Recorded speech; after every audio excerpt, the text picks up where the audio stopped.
আসসালামু আলাইকুম আপুরা ভাইয়ার, আপনারা কেমন আছেন? আমি আলহামদুলিল্লাহ ভালো আছি। পাবদা মাছের ঝোল রান্না করতে নিয়েছি। মাছগুলোরে হলুদের গুঁড়া, মরিচের গুঁড়া, ধনিয়ার পাখি দিয়ে সুন্দর করে মাছগুলো মেখে দিয়ে দিলাম ভাজতে। সুন্দর করে এপিঠ ওপিঠ ভেজে দিয়ে দেবেন।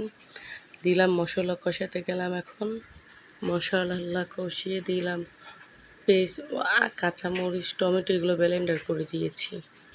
রসুন, হলুদের গুঁড়া দিলাম, ধনিয়ার ফাঁকি দিলাম, মরিচের ফাঁকি দিলাম, দিয়ে সুন্দর করে লাড়বেন।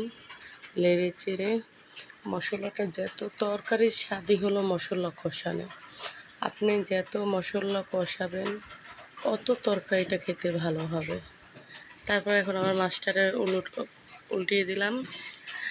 উল্টে থেকে যে দেখে মাছ ভেঙেই যেতেছে। মাছে এত ডিম, পেট ভরার ডিম মাছগুলোতে। এই মাছগুলো উল্টাইলাম সুন্দর করে। উল্টে এক হাত দিয়ে মোবাইল ধরা, মাছ উল্টানো অনেক কষ্ট হয়ে যায়। তারপরও কষ্ট অনুযায়ী সফলতা পাই না। একটু ভিডিওটা একটা লাইক, কমেন্ট, একটা আপনার বেল আইকনটা বাজিয়ে দিলে কী হয়? এগুলো তো আর টাকা কিনে দেওয়া লাগে না, টাকা দিয়ে তো আর করা লাগে না যে টাকা দিয়ে করতেছি।